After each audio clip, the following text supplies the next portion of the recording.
Je me sens particulièrement honorée d'être conviée ce jour à participer au nom du gouvernement de la République démocratique du Congo à cette conférence dédiée à accélérer le rythme de développement de l'Afrique. De prime abord, je tiens à remercier la Chambre de commerce Canada-Afrique parrainée par Elephant Trade Service, dit RDC, qui est à la base de cette initiative fort noble, ainsi que tous les acteurs et structures qui ont rejoint cette dynamique qui démontre l'évolution d'un monde en mutation. Je remercie davantage les autorités canadiennes qui ont rendu possible la tenue de ces assises et ont permis l'arrivée de ma délégation à Ottawa. C'est grâce à elles que depuis l'avènement du président de la République, M. Félix-Antoine Tshisekedi Tshilombo, nos relations politiques, diplomatiques et économiques sont tournées vers un avenir meilleur, offrant ainsi à nos deux États une coopération multiforme dans tous les domaines. Mesdames et messieurs, la conférence Afrique Accelerating 2024, qui se tient simultanément à Ottawa et à Toronto, vise à canaliser le changement et à renforcer la résilience économique et sociale sur notre continent. En plus de promouvoir les initiatives de développement durable, elle constitue une plateforme stratégique pour établir des partenariats entre États, entreprises privées, organisations gouvernementales et acteurs financiers internationaux. Face aux défis que sont le changement climatique, les objectifs de développement durable, la transition énergétique et la biodiversité, ce sommet permettra aussi aux pays africains d'échanger des expériences et des stratégies réussies dans des secteurs clés tels que l'agriculture, l'énergie, l'éducation et la santé, tout en mettant l'accent sur l'innovation et les technologies émergentes.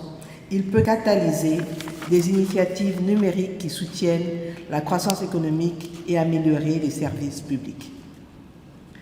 Il renforce aussi le rôle déterminant de l'Afrique sur la scène internationale et met en exergue les opportunités spécifiques de notre continent. Ainsi, il contribue à positionner l'Afrique comme un acteur clé, influençant les décisions globales qui impactent son développement. Enfin, il offre une plateforme pour mobiliser les ressources financières et techniques nécessaires à la mise en œuvre des projets essentiels, attirant l'attention des bailleurs de fonds et des investisseurs.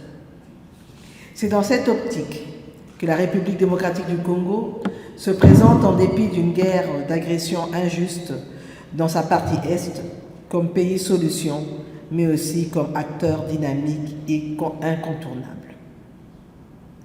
En effet, la République démocratique du Congo est pays solution en ce qu'elle dispose d'un potentiel et des atouts qui constituent un apport indéniable aux nombreux défis.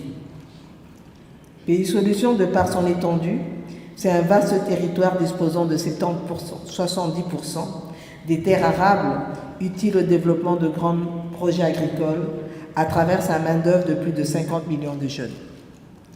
Pays solution, sur le plan des écosystèmes, la République démocratique du Congo dispose d'un massif forestier protecteur de la couche d'ozone d'environ 155,5 millions d'hectares, soit 10% des forêts tropicales de la planète et plus de 60% des forêts du bassin du Congo, en plus d'importantes réserves des écosystèmes naturels de la planète, les tourbières, les pluies de plus de 30 gigatonnes de dioxyde de carbone, auxquels s'ajoute sa faune et sa flore, qui le classe 5e puissance mondiale en biodiversité. Pays solution en ce qui concerne l'énergie. En effet, mon pays dispose d'un potentiel photovoltaïque estimé à 70 000 MW grâce à son exposition naturelle sous la ligne de l'équateur. Pour ce faire, il répond au déficit énergétique avec un important potentiel énergétique d'environ 37% du potentiel africain et 6% du potentiel mondial et est à mesure de fournir de 40 à 45 000 MW grâce à son barrage hydroélectrique d'Inga. Pays solution quant à la transition énergétique. La République démocratique du Congo détient les minerais importants et critiques qui entrent dans la fabrication des batteries et des piles à hydrogène, dont la demande augmente sans cesse pendant cette ère d'énergie renouvelable. Et dans ces minerais critiques, je cite le cobalt, le lithium, le nickel notamment. Un autre minerai stratégique de la République démocratique du Congo est fier de posséder est le coltan, avec 60% des réserves mondiales. Il est disséminé dans l'espace Kivu. Cette précieuse roche est prisée dans la technologie de l'ordinateur et de la téléphonie cellulaire, surtout en cette ère de développement de la 5G. Et enfin, pays solution, parce que la RDC est un acteur dynamique. En effet, mon pays n'entend pas seulement jouer le rôle de pourvoyeur de matières premières, mais davantage celui de la transformation et de la création des économies qui révolutionnent le monde. Ainsi, il s'offre à l'humanité tout entière comme la meilleure destination des investissements, par la fabrication des batteries et des véhicules électriques notamment. En effet, alors que l'installation d'une usine de 10 000 tonnes des précurseurs de batteries MNC manganèse nickel cobalt coûte 117 millions de dollars aux États-Unis d'Amérique, 112 millions de dollars en Chine et 65 millions en Pologne, elle ne coûte que 39 millions de dollars en République démocratique du Congo, d'après une étude du cabinet Bloomberg. Et tout dernièrement, la conclusion d'un partenariat de 350 millions de dollars dans le cadre du même projet que celui des batteries et véhicules électriques montre que la République démocratique du Congo couvre la facture de l'installation de l'usine de raffinage de cuivre et du cobalt, méga projet porté par les entreprises Buenasa et Delphos International en collaboration avec l'État congolais à travers le Fonds de promotion de l'industrie.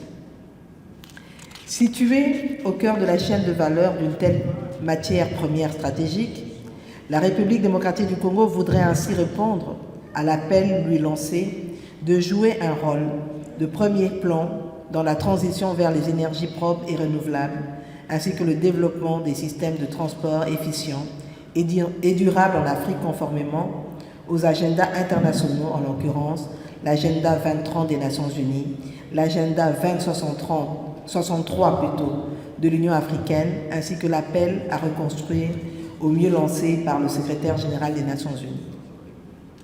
C'est en regard de ces atouts que j'aimerais bien attirer l'attention de tous à plus d'engagement financier et technologique dans les programmes destinés aux domaines cités, mais spécifiquement à ceux orientés vers nos centres semi-urbains et villages concernés par la transition énergétique et qui impliquent la protection de l'environnement, le développement à la base, bref, en conformité avec la vision de notre programme de développement à la base dit Programme local de développement des 145 territoires, PDL 145D en sigle.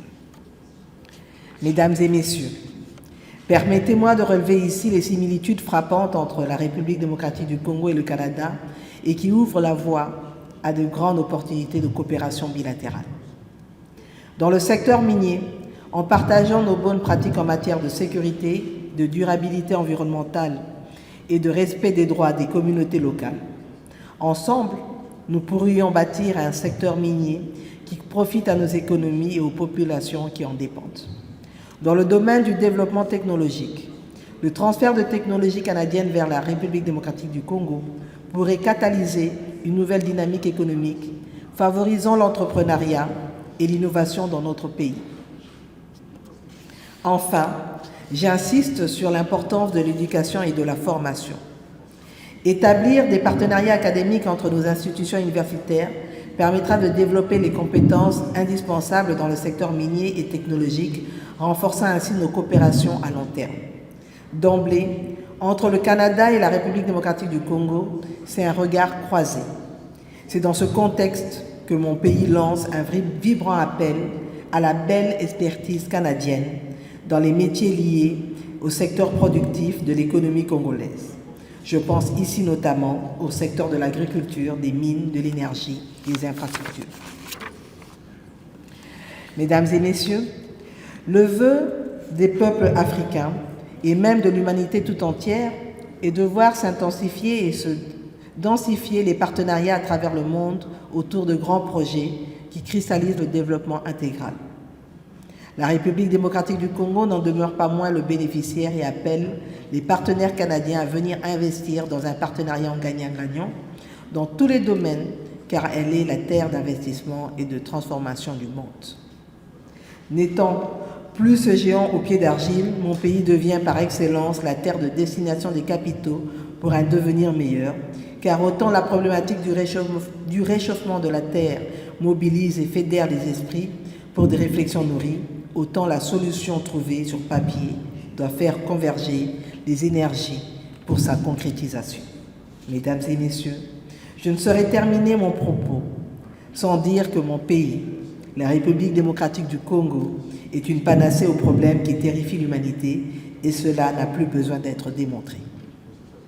Il est temps de mutualiser nos efforts dans le réchauffement climatique qu'autour de l'industrie des métaux indispensables à la transition énergétique qui, en plus de ses forêts et tourbières, justifie tout espoir de survie sur Terre. Je vous remercie.